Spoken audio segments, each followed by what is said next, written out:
Breaking news. Pawan Kalyan పోటీ చేయాలి అనుకుంటున్న స్థానంలో వైసీపీ వ్యూహాత్మకంగా అడుగులు వేస్తోంది. పవన్ కళ్యాణ్ పిఠాపురం నుంచి పోటీ చేయాలి అనుకుంటున్నారని వార్తలు వస్తున్నాయి. పిఠాపురంపై వైసీపీ వ్యూహాత్మకంగా ముందుకు వెళ్తోంది. పవన్ పోటీ చేస్తారు అనే ప్రచారంతో అక్కడ మాస్టర్ ప్లాన్ సిద్ధం చేస్తున్నట్టుగా తెలుస్తోంది. పవన్ కళ్యాణ్ పై ముద్రగడ్డను పోటీ చేయించే వ్యూహాన్ని పన్నుతున్నట్టుగా తెలుస్తోంది. ఇటీవల పవన్ కళ్యాణ్ పై ముద్రగడ్డ లేఖాస్త్రాన్ని సంధించారు. ఈ నేపథ్యంలో ముద్రగడ్డపై ఫోకస్ పెట్టింది వైసీపీ. టీడీపీలో సీటుపై క్లారిటీ లేక అసంతృప్తిలో ఉన్నారు మాజీ ఎమ్మెల్యే వర్మ. ఇటు పవన్ పోటీ చేస్తే తను స్వతంత్ర అభ్యర్థిగా పోటీ చేస్తాను అని వర్మ అంటున్నారు. 2014లో కూడా వర్మ స్వతంత్ర అభ్యర్థిగా పోటీ చేసి అక్కడి నుంచి గెలిచి తర్వాత మళ్ళీ టీడీపీలోకి వచ్చేశారు. అయితే ఇప్పుడు వర్మను వైసీపీలోకి లాగేందుకు ప్రయత్నాలు జరుగుతున్నట్టుగా తెలుస్తోంది. ఇప్పటికే పెండెం దొరబాబు అక్కడ సిట్టింగ్ ఎమ్మెల్యేగా ఉన్నారు. అయితే వంగ గీతకు అక్కడ ఇన్ఛార్జిగా బాధ్యతలు అప్పగించింది వైసీపీ. ఈ నేపథ్యంలో అక్కడ నుంచి పిఠాపురం నుంచి పవన్ కళ్యాణ్ పోటీ చేస్తారు అని ప్రచారం వస్తూ ఉండటంతో అక్కడ నుంచి ముద్రగడ్డను పోటీ చేయించాలి అని వైసీపీ భావిస్తున్నట్టుగా తెలుస్తోంది. దీనిపై మరింత సమాచారం మా ప్రతినిధి కృష్ణమోహన్తో మాట్లాడదాం. కృష్ణమోహన్, పిఠాపురం విషయంలో వైసీపీ ఎటువంటి వ్యూహాత్మకంగా ముందుకు వెళ్తోంది? పిఠాపురం నుంచి పవన్ కళ్యాణ్ పోటీ చేస్తారు అని వార్తలు వస్తున్న నేపథ్యంలో పిఠాపురం సీటు విషయంలో వైసీపీ కొన్ని మార్పులు చేసే అవకాశం ఉంది, వ్యూహాత్మకంగా ముందుకు వెళ్ళే అవకాశం ఉందని తెలుస్తోంది. ఏం జరగబోతోంది? ఎస్ రోహిత్, ప్రధానంగా చూసుకుంటే పిఠాపురం విషయంలో ఎప్పుడైతే పవన్ కళ్యాణ్ రంగంలో దిగుతున్నారో పవన్ కళ్యాణ్ అక్కడి నుంచి పోటీ చేస్తున్నారు అని వార్తలు వస్తున్న నేపథ్యం. బేసిక్గా పవన్ కళ్యాణ్ కూడా దాదాపుగా పిఠాపురం నుంచి ఫిక్స్ అయినట్టుగానే అంచనా ఉంది. అయితే ఈ నేపథ్యంలోనే వైసీపీ కూడా అంతకుముందు వేసిన వ్యూహాలన్నింటిని కూడా మార్పు చేసుకోవాలనే ఒక ప్రయత్నం చాలా గట్టిగా చేస్తుంది. అందుకే ఇప్పుడు దాకా ఇన్ఛార్జ్గా ఉన్న ఇంకా గీతాను ఇమీడియట్గా సీఎం క్యాంప్ ఆఫీస్కి పిలిపించారు. సీఎం క్యాంప్ ఆఫీసులో గీతాతో పాటు అంటే మిగతా నేతలందరినీ కూడా అక్కడ పిలిపించిన నేపథ్యంలో ఒకటి పవన్ కళ్యాణ్ గారిని పోటీ చేస్తే పవన్ కళ్యాణ్ని కొట్టడానికి ధీటైన అభ్యర్థి ఎవరు? సో ఈ యాంగిల్లోనే 2-3 ఆప్షన్స్ చూస్తుంది. ముద్రగడ పద్మనాభాన్ని మొన్నటిదాకా వైసీపీ టచ్లో లేదు. ముద్రగడ పద్మనాభాన్ని హోల్డ్ చేసి అలాగా పెట్టారు. అయితే ముద్రగడ పద్మనాభం జనసేన పార్టీలోకి చేరతానని అనుకున్నారు. జనసేన అక్కడ పిలవలేదు.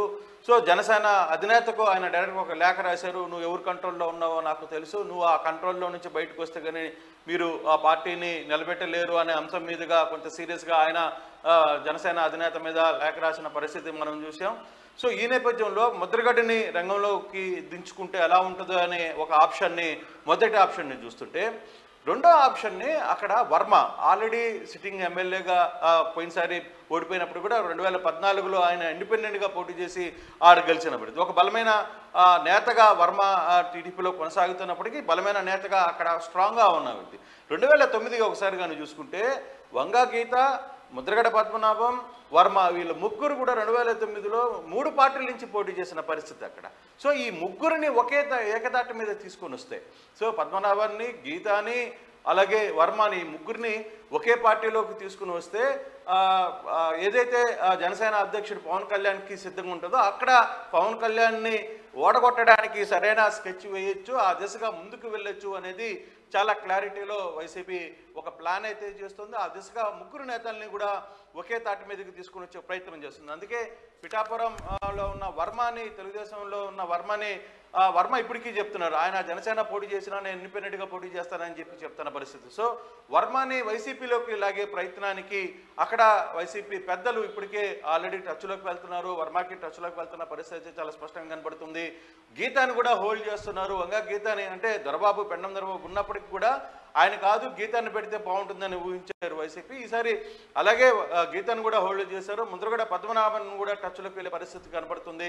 ముద్రగడ పద్మనాభాన్ని కూడా రంగంలో తీసుకుంటే అంటే ముగ్గురు నేతల్ని ఒకే కాపు సామాజిక వర్గానికి సంబంధించిన నేతలు అంటే ఇక్కడ వర్మ మాత్రమే రాజు, మిగతా ఇద్దరు కాపు సామాజిక వర్గం. ఈ ఇద్దరు నేతల్ని ఒక లైన్లో కానీ తీసుకొని వస్తే సాధ్యమైనంత వరకు ఉన్న ఒకవేళ పవన్ కళ్యాణ్ అక్కడి నుంచి పోటీ చేస్తే ఈజీగా ఉంటుంది అనేది ఒక చర్చ జరుగుతుంది. ఆ చర్చలో భాగంగానే సో ఖచ్చితంగా ఈ వ్యవహారంలో సీరియస్గా తీసుకున్నట్టుగా అయితే చాలా స్పష్టంగా కనబడుతుంది. సో ఇమ్మీడియట్గా ఎటువంటి పరిస్థితుల్లో అయినా సరే అక్కడ పవన్ కళ్యాణ్ని ఓడగొట్టాలి అనుకుంటే సో ఆ దిశగా ఖచ్చితంగా ఇది చేయాలనే పరిస్థితి చాలా స్పష్టంగా అందుకే చాలా స్పీడ్గా జనసేనకి తర్వాత చెక్కు పెట్టడానికి వైసీపీ ఇతర నేతలందరూ కూడా పెద్దలు వైసీపీ పెద్దలందరూ కూడా స్పీడ్గా వైసీపీ అధిష్టానం పావులు కలుపుతుంది అనేది చాలా స్పష్టంగా అర్థమవుతుంది. చూడాలి రోహిత్, ఇది అంటే ముద్రగడ్డ ఇప్పుడు వైసీపీలోకి వెళ్ళి ముద్రగడ్డ పవన్ కళ్యాణ్ పై పిఠాపురం నుంచి ముద్రగడ్డ గానీ ముద్రగడ్డ కుమార్ గానీ పోటీ చేసే అవకాశాలు ఉన్నాయా? లేదు, గాజువాక మీద కూడా ఒక దృష్టి పెట్టారు పవన్ కళ్యాణ్. ఆ గాజువాకకు సంబంధించిన వ్యవహారంలో కూడా కొంత దృష్టి ఉంది పవన్ కళ్యాణ్. అక్కడ కూడా సర్వేలు చేయించుకుంటున్నారు. Gajuwaka at the same time Pithapuram, అక్కడ కూడా పరిస్థితి ఏ విధంగా ఉంటుంది గాజువాకకు సంబంధించిన వ్యవహారంలో. అంటే ఇప్పటి వరకు కూడా జనసేన అధినేత తాను ఎక్కడి నుంచి పోటీ చేస్తున్నారు, ఎక్కడి నుంచి పోటీ చేయాలనే అంశం మీద ఇప్పటి వరకు కూడా ఆయనకు స్పష్టమైన ఇంకా ఒక క్లారిటీకి రాలే. కానీ పిఠాపురం నుంచి మాత్రం చేయాలనుకునే ఒక సిగ్నల్ అయితే వస్తుంది. ఆ దిశగా కొన్ని సర్వేస్ చేయించుకుంటున్నాడు ఆయన. సో ఆ నేపథ్యంలోనే పిఠాపురం నుంచి ఎలా ఉంటుంది, లేదు గాజువాక నుంచి, ఒకవేళ పిఠాపురం నుంచి పోటీ చేయాలంటే పోటీ చేస్తే దాన్ని ఏ విధంగా యాక్షన్ ఆఫ్ ప్లాన్ చేయాలి, అది వైసీపీ అధిష్టానం చాలా క్లియర్గా ఆ దిశగా ముందుకు అడుగులు వేస్తుంది.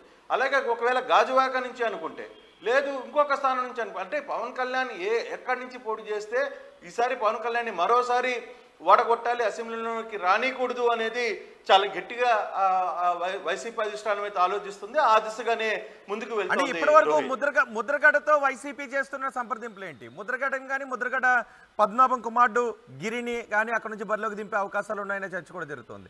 ఇప్పటి వరకు వైసీపీ నేతలు ముద్రగడ్డతో టచ్లోకి వచ్చారా ఈ విషయం గురించి? ఎస్, ఆల్రెడీ రోహిత్ ఇప్పుడే ముద్రగడ్డ 2-3 రోజుల నుంచి చూస్తే ముద్రగడ్డ ఇప్పటికే పవన్ కళ్యాణ్ మీద లేఖాస్త్రం సంధించారు. ఆయన చాలా సీరియస్గా పవన్ కళ్యాణ్ వ్యవహారం మీద కూడా కొంత మాట్లాడిన పరిస్థితి అయితే ఉంది. ఇప్పుడు ముద్రగడ్డని కలపడానికి, ఆ ముద్రగడ్డని వైసీపీ దృష్టిలోకి తీసుకురావడానికి, అంటే ఇక్కడ ముగ్గురులో ఎవరైతే బాగుంటారు, ముద్రగడ్డ బాగుంటుందా, గీతా బాగుంటారా, లేదు వర్మ బాగుంటారా, వీళ్ళు ముగ్గురులో సరే వీళ్ళు ముగ్గురిని ఏకతాట మీదకి తీసుకొని వస్తే ఎవరిని పెడితే మిగతా ఇద్దరు సహకరిస్తారు అక్కడ. ఈ అంశాల మీదనే కొంత డిస్కషన్స్ జరుగుతూ ఉన్నాయి. ఆ దిశగానే ముద్రగడ్డతో కూడా కొంతమంది నేతలు ఫోన్లోకి టచ్లోకి వెళ్తున్నారు. ఇంకా డైరెక్ట్గా అయితే నేరుగా ఏ రాజకీయ నాయక వైసీపీ నుంచి ఏ నేత కూడా ముద్రగడ్డని కలిసే ప్రయత్నం చేయలేదు. కానీ కొంత ఒక దూతల ద్వారా అయితే కొంత సమాచారంకి అయితే ముద్రగడ్డకి చేరువేస్తున్నారు. ఈ దిశగా ఈ వ్యవహారాన్ని పవన్ కళ్యాణ్కి చెక్కు పెట్టడానికి ఈ ముగ్గురు నేతల్ని ఒక తాటి మీదకి తీసుకురావాలి. ఆ దిశగా ముందుకు వెళ్తే ఎలా ఉంటుంది అని ఒక చర్చ వైసీపీ చాలా సీరియస్. అందుకే నిన్న గీతాన్ని కూడా సీఎంఓ పిలిచింది, సీఎంఓ కార్యాలయం పిలిచింది. ఆ దిశగా కొన్ని సూచనలు మాట్లాడే ప్రయత్నం అయితే చూస్తున్నారు. 1-2 రోజుల్లోనే పిఠాపురంకు సంబంధించి ఒక క్లారిటీ వచ్చే అవకాశం అయితే చాలా స్పష్టంగా ఉంది రోహిత్.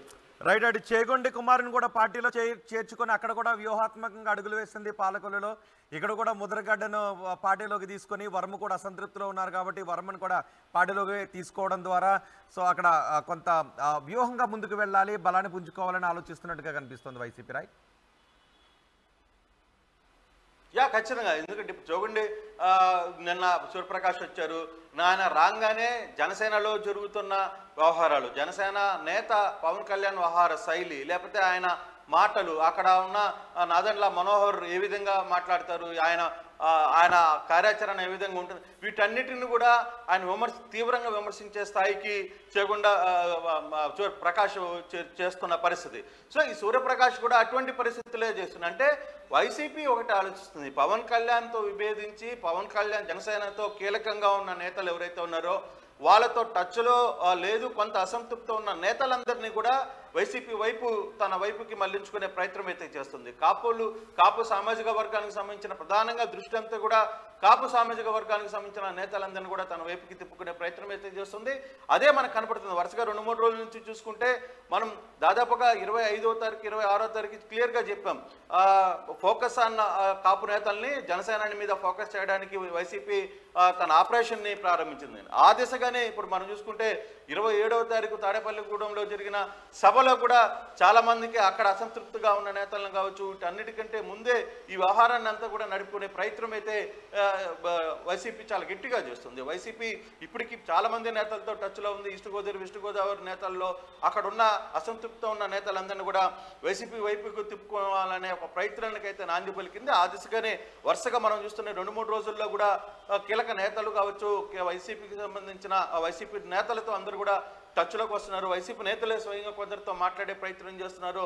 ఆ సామాజిక వర్గంలో బలమైన నేతలుగా ఉన్న నేతలందరినీ కూడా వైసీపీ తన వైపుకు తిప్పుకునే ప్రయత్నం అయితే చేస్తుంది. అంటే ఇప్పుడు పిఠాపురం ఒకటే విషయం కాదు, అన్ని ప్రాంతాల్లో కూడా ఎక్కడైతే జనసేన బలంగా ఉంటుందో దానికి తెలుగుదేశం ఏడానైతే ఎక్కడ బలంగా ఉంటుందో ఆ స్థానాలన్నిటి మీద కూడా వైసీపీ ఫోకస్ అయితే